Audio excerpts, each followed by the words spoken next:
À la fin de ma vidéo sur les algues, je présentais une algue mystère que j'avais, qui est une algue un peu bordeaux, qui est sur mes pierres. Et je ne savais pas ce que c'était. Euh, et du coup, je pense que personne ne le savait parce que j'ai pas eu de réponse non plus. Et en traînant un peu sur Facebook, quelqu'un a partagé une photo d'une algue sur ses parois qui ressemblait pas mal à ce que j'avais. Et des gens ont répondu que ça pouvait être le genre Hildenbrandia. Et partant de là, je suis allé chercher sur internet des infos et je vais vous dire ce que j'ai trouvé.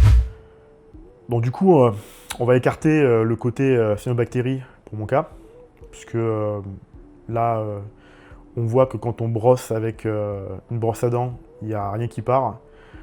Normalement, une cyanobactérie devrait partir, même un siphonnage devrait l'enlever. Et il faut que j'en arrive à la spatule pour gratter la pierre. Donc j'ai fait des tests un peu avant, donc on voit que c'est parti où il n'y en a plus trop. Mais voilà, il faudrait gratter vraiment pour enlever ce qui s'est formé sur la pierre. Donc les recherches que j'ai lues, j'ai eu l'abstract, je mettrai les liens en description. Donc ce sont des algues qui sont disponibles en milieu naturel dans des rivières. Alors les études que j'ai sont des études qui sont faites en Europe, principalement en Pologne.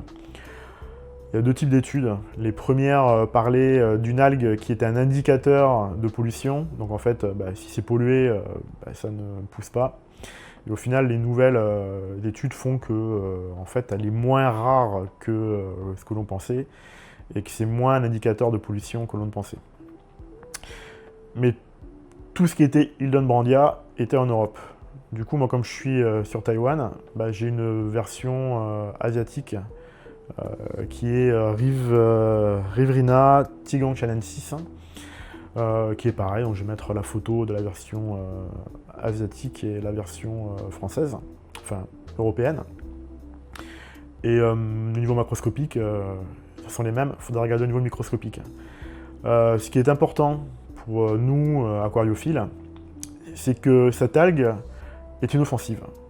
Elle ne fera rien à l'environnement, elle ne fera rien aux poissons.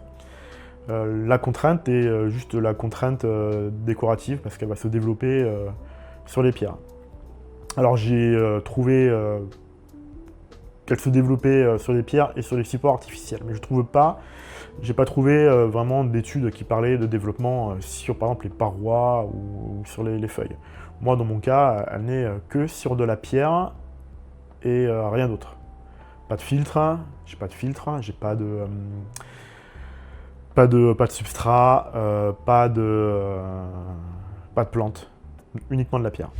Alors si vous voulez vraiment l'enlever, il va falloir gratter, il va falloir enlever les pierres, les gratter à la paille de fer, parce qu'il n'y a que ça qui fera partir, et stériliser, et remettre le décor. Donc je pense que quand j'ai construit ce bac, j'ai du mal à stériliser ou pas assez les pierres, et du coup elles sont développées parce que j'en ai un peu partout. Ou alors j'ai récupéré ça avec l'eau, avec les plantes. Ça c'est moins courant parce qu'en fait elles sont pas sur les plantes. Donc c'est vraiment les pierres qui devaient être contaminées à l'origine. Mais comme je dis, ça ne fera rien à vos poissons. C'est juste esthétique.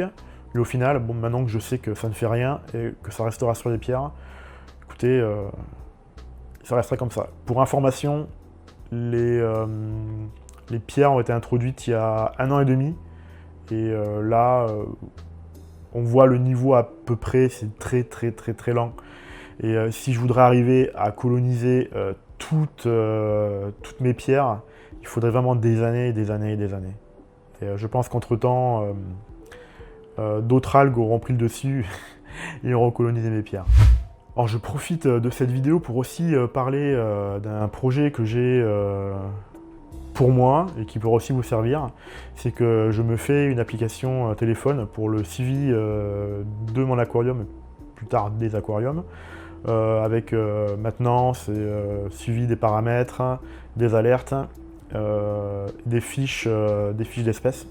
Donc si vous voulez vous intéressé, dites-moi en commentaire les espèces que vous voulez voir dans l'application et je les rajouterai au fur et à mesure.